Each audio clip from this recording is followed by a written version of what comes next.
នេះគឺជាថ្ងៃដែលបងប្អូនរំភើបចង់ស្រក់ទឹកគ្នាតែម្ដងបងប្អូនរយៈពេល1អាទិត្យដែលខ្ញុំស្វែងរកជំនួយសប្បុរសធម៌ពីបងប្អូនទាំងអស់គ្នាបានចូលរួមឥឡូវមកដល់ដៃបងតាហ៊ានយើងនៅកងខាងកម្លាំងខាងច្រកថ្មដែរបងប្អូនពុកម៉ែបងប្អូនទាំងអស់គ្នាពិតជាសប្បាយរីករាយមែនទែនហើយក្នុងនេះដែរគឺមានជំនួយពីបងប្អូនជាច្រើនតាមទីចិត្តទីឆ្ងាយក្តីចិត្តក្តីឆ្ងាយក្តីដោយផ្ទាល់ក្តីហើយឥឡូវបានមកដល់ដៃបងតាហ៊ាននៅខាងកងកម្លាំងយើងខាងច្រកថ្មដែរនេះហើយបងប្អូនហើយពិសេសថែមទាំងនោះទៀតណាគឺលោកឯកឧត្តមញ៉ៅសុងនិងសមាជិកព្រឹទ្ធសភាព្រមទាំងលោកជំទាវគាត់បានចូលរួមផងដែរតាមរយៈអ៊ីងាយើងសាកវាយហ្នឹងពុកម៉ែបងប្អូនទាំងអស់គ្នាហើយថ្ងៃនេះពិតជារំភើបរីករាយហើយនឹងចែកក្តីសប្បាយនឹករលឹកទៅដល់បងកងកម្លាំងតាមរយៈ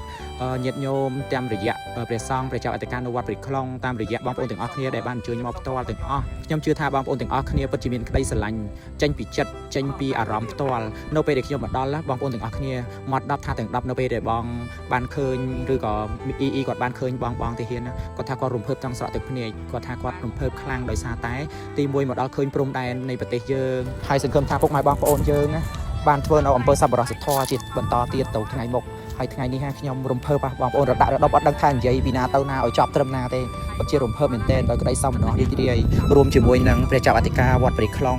រួមជាមួយនឹងលោកយាយលោកតាដែលបានអញ្ជើញមកពិតជាសប្បាយខ្លាំងនិយាយទៅប្រើរយៈពេលពេញមួយថ្ងៃតែម្ដងដើម្បីមកជួបបងកងកម្លាំងនៅខាងច្រកព្រំដែនថ្មដាយើងនេះហ៎បងប្អូនដែលស្ថិតនៅក្នុងស្រុកវាលវែងខេត្តពោធិ៍សាត់យើងនេះបងប្អូនពិតជាស្គាល់